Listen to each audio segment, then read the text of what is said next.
উপস্থিত হয়েছি কেতু সম্বন্ধিত কিছু তথ্য নিয়ে আলোচনা করার জন্য। জন্মকুণ্ডলিতে রাহুর ঠিক বিপরীতে কেতু বিরাজমান হয়। রাহুকে জন্মকুণ্ডলিতে সর্বাধিক পাপ গ্রহ মানা হয়। শনিবৎ বলা হয়েছে রাহুকে, আর শনিদেব পাপ গ্রহ হয়, কিন্তু পাপ প্রভাবের ক্ষেত্রে শনির থেকেও আগে হয় রাহু। ঠিক এর উল্টো দিকে আমরা কেতুকে দেখতে পাই। কেতু উল্টো প্রভাব দেওয়া মানা হয়, অর্থাৎ অত্যন্ত শুভ গ্রহ। এরা শুধুমাত্র সামনাসামনি দেখাই যায় না, বরং এদের প্রভাবও একে অপরের থেকে বিপরীত হয়। জন্মকুণ্ডলিতে যেখানে রাহুকে সর্বাধিক পাপ গ্রহ বলে পাপ প্রভাব দেওয়া গ্রহ বলা হয়, সেখানে কেতুকে শুভ গ্রহ, শুভতা প্রদান করা গ্রহ বলা হয়। কতটা শুভতা, কতটা উচ্চত্ব দেয় কেতু? বলা হয় কেতু মোক্ষর কারক, এর থেকে উচ্চতা আর কিছুতে হয় না। এটা কোনো সাধারণ ব্যাপার নয়।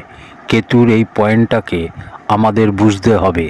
আমরা যদি আমাদের বিবেক দিয়ে বিচার করি, তাহলে আমাদের জীবনে মোক্ষকে আমরা সর্বোপরি মনে করি। মোক্ষর চর্চা করতে গেলে মোক্ষ কোনো জায়গা বিশেষের নাম নয়। আমরা এই জায়গাটাকে ছেড়ে অন্য জায়গায় চলে গেলাম, যেটা মোক্ষর জায়গা। মোক্ষর অর্থ হচ্ছে মৃত্যুকে ভালো মতো জানা, সজাগ ও সচেতন অবস্থায়। এটাই মোক্ষ। আর কেতুকে এই মোক্ষর কারক বলা হয়। এটা থেকেই কল্পনা করা যায় কেতুর শুভতা।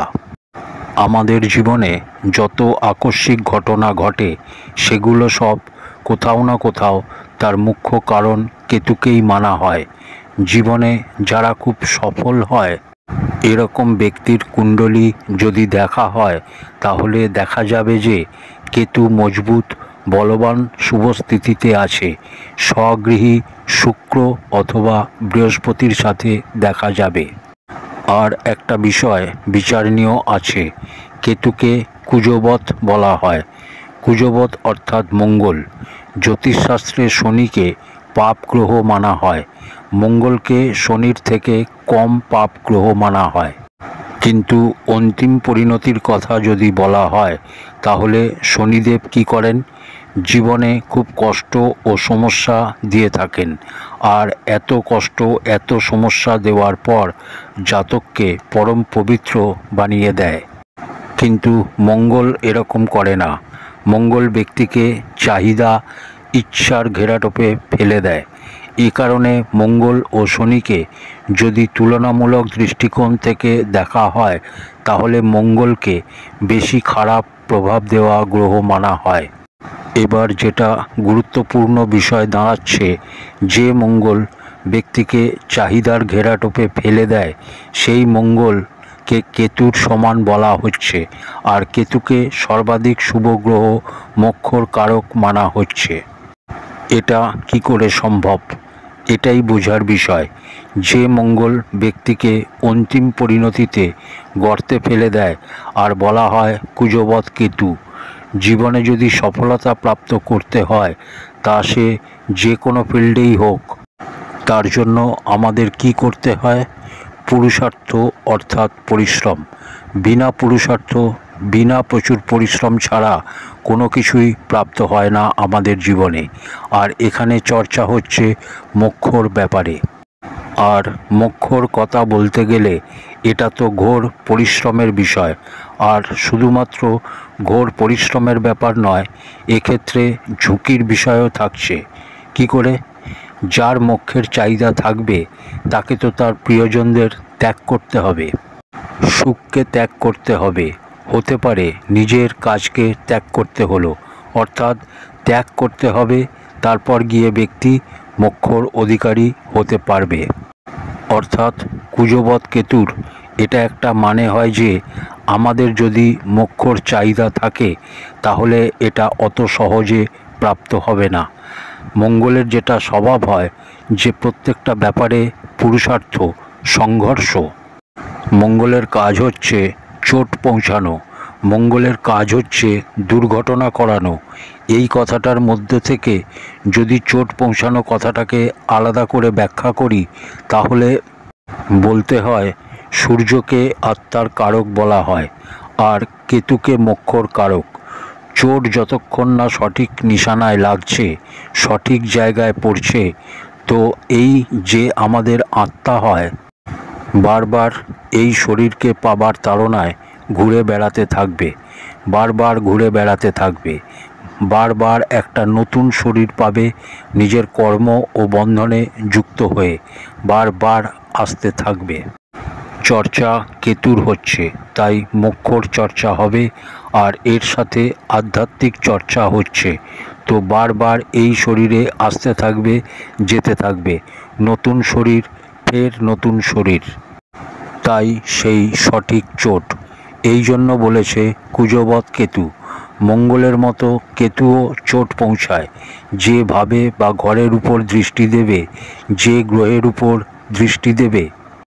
তাই বললাম যে সূর্যকে যদি আত্মা বলা হয়, তাহলে সেখানে যদি সঠিক চোট না লাগে, তাহলে সহজ ব্যাপার যে ব্যক্তি মোক্ষকে পাবার জন্য লালায়িত কেন হবে।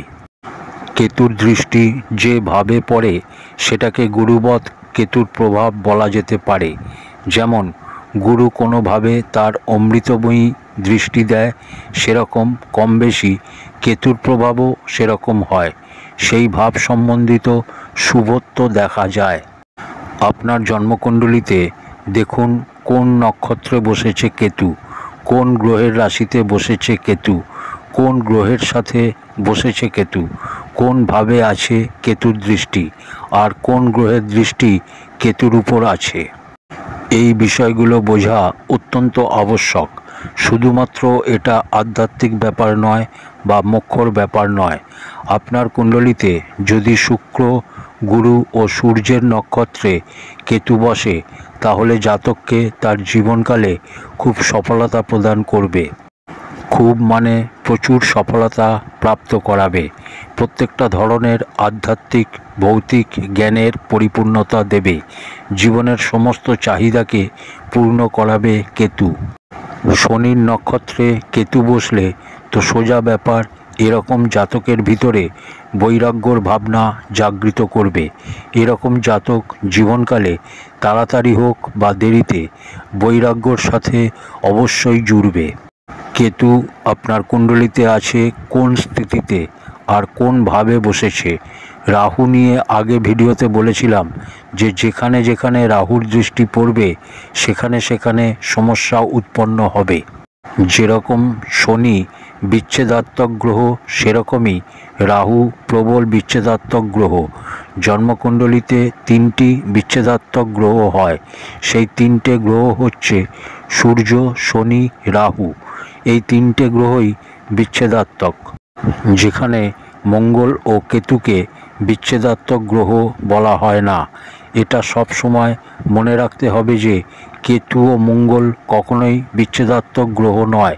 ফলত কেতুর প্রভাবকে আপনি সর্বাধিক শুভ প্রভাবই মেনে চলুন। মঙ্গলের মতো ফল দেওয়া, কুজবৎ ফল দেওয়া। মঙ্গলের স্বভাব কেমন? মঙ্গলের স্বভাব হচ্ছে তাড়াহুড়ো। সেরকম কেতুও যে ভাবের সাথে সম্পর্ক বানায়, জাতকের লগ্নের সাথে যদি সম্পর্ক বানায়, তাহলে মন বিভ্রান্ত, তাড়াহুড়ো, অর্থাৎ মঙ্গলের মতো স্বভাব বা গুণ এসে যায়। কিন্তু দুঃসাহসিক প্রবৃত্তি কেতু যদি বলবান হয়, সেক্ষেত্রে দুঃসাহসিক প্রবৃত্তি এরকম জাতক ঝুঁকিও নেয় জীবনে ও ততটাই সফলতার উচ্চতায় পৌঁছায়। জন্মকুণ্ডলীর 2য় ও 8ম ঘরে কেতুকে কারক মানা হয়। লগ্নতে কেতুকে খুব ভালো কখনোই মানা হয় না। লগ্নর কেতু ভালো হয় না, কারণ সপ্তমে তখন রাহু হয়ে যায় আর দাম্পত্য জীবনে সমস্যা এসে যায়। এর সাথে জাতকের মন বিভ্রান্ত হয়।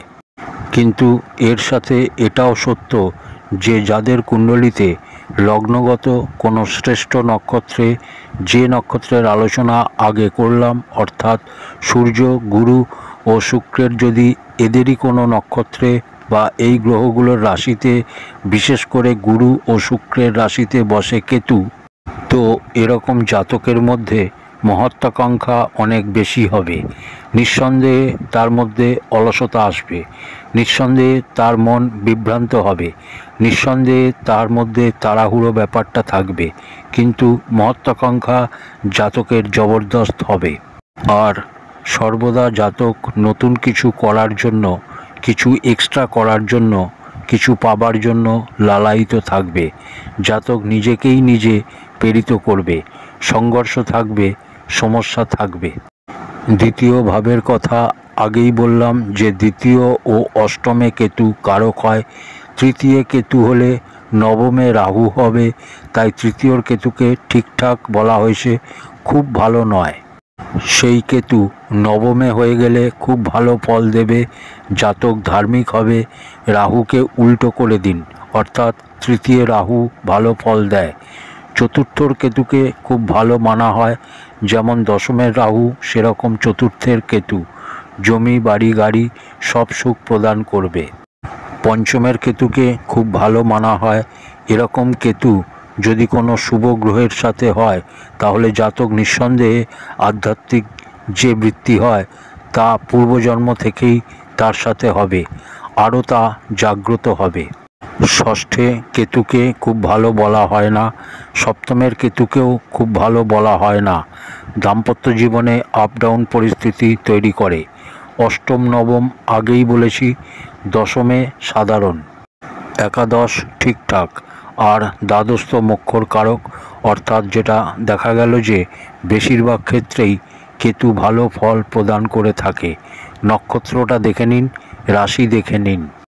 আর একটা কথা, যাদের কুণ্ডলিতে কেতু জ্যুতিতে রয়েছে তাহলে যে গ্রহের সাথে বসেছে তার প্রভাব নিচ্ছে কেতু, সাথের গ্রহর স্বরূপ গ্রহণ করছে। আর যাদের কুণ্ডলিতে কেতু একা বসেছে তাদের কুণ্ডলিতে কেতুর প্রভাব বিশেষ হবে। সেই সব কুণ্ডলিতে কেতুর অধ্যয়ন বিশেষ করতে হবে যেসব কুণ্ডলিতে কেতু জ্যুতিতে নেই। কেতু একলা হলে স্বতন্ত্র প্রভাব দেওয়ার ক্ষেত্রে সর্বাধিক শ্রেষ্ঠ গ্রহ। ব্যাপারটা যখন মোক্ষর, তাই সর্বাধিক শ্রেষ্ঠ বললাম। প্রিয় দর্শক বন্ধুরা, আশা করি কেতু সম্বন্ধিত এই তথ্য আপনাদের কাজে লাগবে। আজ এই অবধি, পরের ভিডিওতে আবার কথা হবে। ধন্যবাদ।